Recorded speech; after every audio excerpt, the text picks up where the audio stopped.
पाकिस्तान में फ्रीलांसर्स के लिए जो सबसे बड़ा मसला आता है वो ये होता है कि वो स्टार्ट तो कर लेते हैं लेकिन ऑन द लॉन्ग रन वो अपने आप को सस्टेन नहीं कर पाते।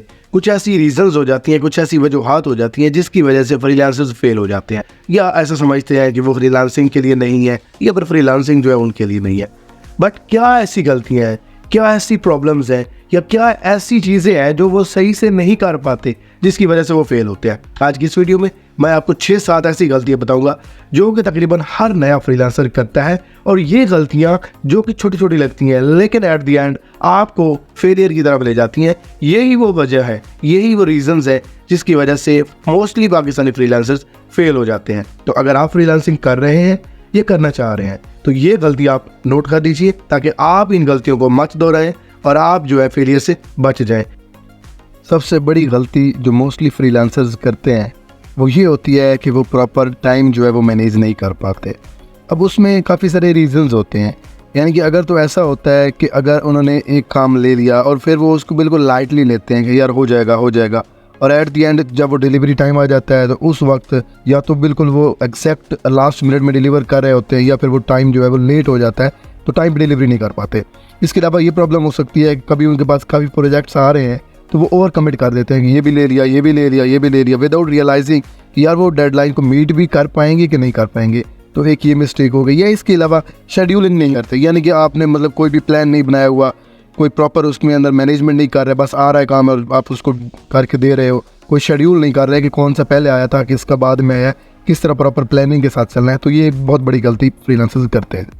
अच्छा, एक और गलती ये होती है कि वो कंसिस्टेंट क्वालिटी नहीं दे पाते। ऐसा तो हो जाता है कि 1-2 क्लाइंट्स आ गए, 3 क्लाइंट्स आ गए, आपने ज़बरदस्त काम उनको करके दे दिया और अच्छे रिव्यूज़ आपको मिल गए, लेकिन काम कैसे चलता है जब आप ओवरऑल क्वालिटी को कंसिस्टेंट रखते हैं, लगातार अच्छा वर्क जो है वो डिलीवर करते हैं और इम्प्रूवमेंट्स कर रहते हैं, या इसके अलावा क्लाइंट्स जो है उनका फीडबैक जो उन्होंने दिया है आपको तो आप उसको हल्का लेते हैं, चलो यार हो गया, ये तो हो गया, अगला क्लाइंट अच्छा होगा, बल्कि आप उसको समझें और उसको इम्प्रूव करने की कोशिश करें कि ये जो इस बंदे को सही नहीं लगी, मैं कोशिश करूं कि नेक्स्ट बंदे को ये इशू ना आए। इसके अलावा जल्दी ना करें। बाज़ औक़ात लोग समझते हैं कि जितना जल्दी डिलीवर करेंगे क्लाइंट खुश हो जाएगा, बल्कि ये नहीं होता। आप डेडलाइन के अंदर रखें लेकिन उसको जो है अच्छा क्वालिटी वाला वर्क बेशक थोड़ा सा वो डेडलाइन के आखिरी हिस्से में जाके दे दें, लेकिन क्वालिटी में कॉम्प्रोमाइज़ नहीं है। नेक्स्ट बात जो पाकिस्तानियों के लिए सबसे ज़्यादा प्रॉब्लम क्रिएट करती है वो होती है इनकी कम्युनिकेशन स्किल्स। अब इनके पास इतनी ज़्यादा कम्युनिकेशन नहीं होती, इतनी ज़्यादा इंग्लिश इनको नहीं आती। अब ज़रूरी नहीं कि इंग्लिश ज़्यादा आती हो, बल्कि एक बात करने का तरीका होता है। आपको पता है कि कौन सा जो मैसेज उसने किया है उसका क्या जवाब देना है। आप उसको जल्दी रिप्लाई नहीं कर रहे हैं, मैसेज सीन कर आपने छोड़ दिया, जल्दी रिप्लाई नहीं किया, लेट रिप्लाई कर रहे हैं, प्रॉपर मैसेज नहीं लिख रहे हैं, हेलो हाय कर रहे हो बस ठीक है, यस नो कर रहे हो। इस तरह का क्लाइंट को रिस्पॉन्स देने का फ़ायदा नहीं होता, बल्कि उसको अपने आइडियाज़ जो है वो आप अच्छी तरह ट्रांसफ़र करो, उसको मैसेज क्लियर करके लिखो, क्या चीज़ें आप कह रहे हो, क्या चीज़ें वो समझ रहा है। हर चीज़ वो क्लियर स्ट्रेट कम्युनिकेशन होनी चाहिए, कोई उसमें गैप नहीं रहना चाहिए। इसके अलावा उसको अपडेट करते रहो कि यार मैं ये काम कर रहा हूँ, काम पे 2 दिन लग रहे हैं, 4 दिन लग रहे हैं। साथ साथ उसको पता हो कि मेरी इतनी प्रोग्रेस हो चुकी है, ये बंदा काम भी कर रहा है कि नहीं कर रहा है। ऐसा ना हो कि 5 दिन का काम है और 5 दिन के बाद आप उसको बिल्कुल इग्नोर ही कर दो और फिर आके डिलीवरी कर दो। तो इस तरह कम्युनिकेशन नहीं रहेगी, बल्कि उसको इन कॉन्टैक्ट रखो। अच्छा, यहाँ पे एक और मज़े की बात आती है जो सबसे ज़्यादा गलती लोग करते हैं, वो होती है फाइनेंशियल मैनेजमेंट। अब इसमें क्या होता है, आपको एक काम नहीं मिल रहा, आप क्या करेंगे, प्राइस कम कर देंगे। अब कोई बंदा 10,000 में करके दे रहा है, आप कहेंगे मुझे 2,000 ले लो मैं करके देता हूँ, या मुझे 2,000 दे दो मैं करके देता हूँ। तो आप यही क्या करेंगे, अपनी जो क्वालिटी है उसको कम कर दोगे, या मे बी यानी कि चार्जेस कम कर दोगे ताकि आपको काम मिल जाए। तो ये शुरू में तो चलो आप थोड़ा बहुत अंडर प्राइस कर सकते हैं, वो भी एक लिमिट तक, लेकिन आप ओवरऑल अगर अंडर प्राइसिंग करते रहते हैं तो आपका एक स्टैंडर्ड जो है वो मेंटेन नहीं रहता, जिसकी वजह से आप बहुत ज़्यादा प्रॉब्लम उसका शिकार हो सकते हैं। इसके अलावा आप जो है वो बजट जो है वो अपने हिसाब से मैनेज नहीं कर पाते। आपको लगता है कि आ रही है, इनकम आ रही है, लेकिन ओवरऑल वो टैक्सेस और एक्सपेंसेस वगैरह निकाल के आप कोई भी बचत नहीं कर पा रहे, आप उसको सेव नहीं कर पा रहे, और एक टाइम ऐसा आता है जब आप क्लाइंट से पेमेंट नहीं ले पा रहे होते या आगे पीछे हो जाती है, तो आपका बजट सारा डिस्टर्ब हो जाता है और जिस वजह से आप फेलियर का शिकार हो सकते हैं। अच्छा, एक और मसला ये आता है कि लोगों को काम बहुत अच्छा आता होता है, बहुत अच्छा उनके पास स्किल्स होती हैं, पर वो अपने आप को मार्केट नहीं कर पाते, कहते हैं क्लाइंट नहीं मिलते। इसका मतलब है आप ऑनलाइन अपने आप को मार्केट ही नहीं कर रहे, आप अपने आप को सेल ही नहीं कर रहे, अपनी सर्विसेज लोगों तक पहुँचा ही नहीं रहे। इसके लिए आपके पास पोर्टफोलियो नहीं है या कोई अच्छी वेबसाइट नहीं है, वो होना ज़रूरी है। आपकी ऑनलाइन प्रेजेंस, सोशल मीडिया, आपकी प्रोफाइल्स होनी चाहिए, आपने उनको यूज़ करना है, उसको अपना जो पोर्टफोलियो जो भी काम करते हैं आप उसके ऊपर शेयर करें, ताकि लोग आपको अट्रैक्ट जो है करें, यानी कि आपकी प्रोफाइल्स पे आए, आपसे कांटेक्ट करें, वो उनको इंस्पायर करें आप अपने काम के ज़रिए, फिर वो आपके क्लाइंट्स बनेंगे।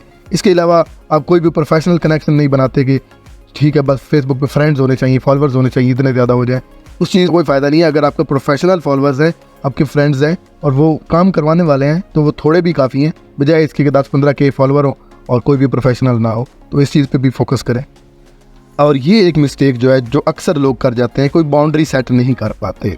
इसमें क्या होता है, आपका पर्सनल टाइम है, यार आपने फैमिली को टाइम देना है, आपने अपनी पर्सनल लाइफ के लिए टाइम निकालना है, हेल्थ के लिए टाइम निकालना है, तो उस टाइम पे वर्क ना करें। लोग मैंने देखे ईद पे भी काम कर रहे होते हैं, पर्सनल छुट्टी है, कोई अपनी इवन के मैरिज वाले दिन भी काम कर रहे होते हैं, वो वेडिंग है किसी की शादी, वो फंक्शन है, कोई फैमिली टाइम दे रहे हैं, उसमें भी काम कर रहे होते हैं। भाई और वर्किंग के क्या करोगे, आपकी हेल्थ ही जब सही नहीं रहेगी, क्या करोगे पैसे कमा के? हेल्थ जो है पैसे से वापस नहीं आ सकती, तो उस पर कोई कंप्रोमाइज़ मत करें। ये बहुत बड़ा नुकसान है जो पाकिस्तानी इसके शिकार होते हैं। इसके अलावा अंडर चार्जिंग कर रहे होते हैं आप, ज़्यादा काम लेने के लिए काम जो है कम पैसों पे भी मान जाते हो, ये भी एक गलत चीज़ है। और इसके अलावा जो मेन इस पॉइंट में आप गलती करते हैं वो ये होती है कि आप एक्स्ट्रा पेमेंट नहीं लेते, क्लाइंट आपको एक्स्ट्रा वर्क कह देता है, आप उसमें उसी पेमेंट में करके दे देते हो कि क्लाइंट खुश हो जाएगा।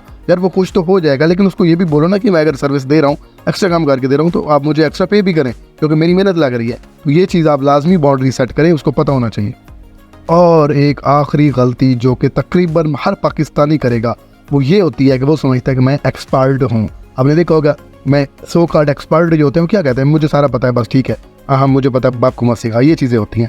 वो भाई आपने सीखा, वेरी गुड, आपको आता है, आप एक्सपर्ट हो, वेरी गुड, लेकिन टाइम चेंज हो रहा है, एआई का ज़माना है यार, दूसरे नई स्किल आ जाती है, स्किल में अपडेट आ जाती है, नई नई चीज़ें आ जाती हैं, आप उसको एक्सपैंड ही नहीं कर रहे अपने स्किल सेट, आप रुके हुए उधर, तो आप आउटडेटेड हो जाओगे, फिर आपको क्लाइंट्स छोड़ जाएंगे आहिस्ता आहिस्ता।